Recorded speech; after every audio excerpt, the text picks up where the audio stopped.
Hello everyone, welcome to our channel. బంగాళాఖాతంలో ఏర్పడిన ఉపరితల ఆవర్తన ద్రోణి అల్పపీడనంగా మారడంతో తెలుగు రాష్ట్రాల్లో ఎడతెరిపి లేకుండా అతి భారీ వర్షపాతం నమోదవుతుంది. వివరాల్లోకి వెళ్ళి ఇంకా ఎన్ని రోజుల పాటు ఏ జిల్లాల్లో వర్షాలు పడతాయో తెలుసుకునే ముందు మీరు ఇంకా మన ఛానల్ని సబ్స్క్రైబ్ చేయనట్లయితే వెంటనే సబ్స్క్రైబ్ చేయండి.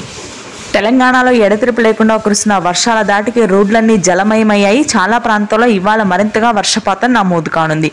హన్మకొండ, వరంగల్, కరీంనగర్, భద్రాద్రి, కొత్తగూడెం, యాదాద్రి, భువనగిరి, నల్గొండ, సిద్దిపేట, నాగర్ కర్నూల్, నిజామాబాద్, ఆదిలాబాద్ ప్రాంతాల్లో భారీ వర్షపాతం నమోదవుతుంది. రాత్రి నుంచి ఈ రోజు రాత్రికి వర్షాలు మరింతగా పెరగనున్నాయి.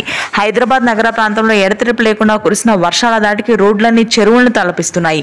ఎల్బీ నగర్, సరూర్ నగర్, హఫీజ్పేట్, హయత్ నగర్, వనస్థలీపురం, ఈసీఐఎల్, కప్రా, సికింద్రాబాద్, మల్కాజ్గిరి, ఆ తర్వాత మౌలాలి, బేగంపేట్, ఉప్పల్, బోడుప్పల్, తార్నాక, ఆదిబట్ల, జీడిమెట్ల, గాజు రామారంలో భారీ వర్షపాతానికి దాదాపుగా 70 నుంచి 80 మిల్లీమీటర్ల రికార్డు స్థాయి వర్షపాతం నమోదైంది. మరింతగా వర్షాలు పెరగనున్నాయి ఈ రోజు రాత్రికి. ఇక మధ్యాంధ్ర, గుంటూరు, కృష్ణా, కోనసీమ భాగాల్లో భారీ వర్షాలు, రాయలసీమలోని చిత్తూరు, కర్నూలు, అనంతపురం వ్యాప్తంగా మోస్తరు వర్షపాతం నమోదవుతుంది. తూర్పుగోదావరి, పశ్చిమ గోదావరి జిల్లాలో ఈ రోజు రాత్రికి అతి భారీ వర్షాలు ఉంటాయి. Thank you.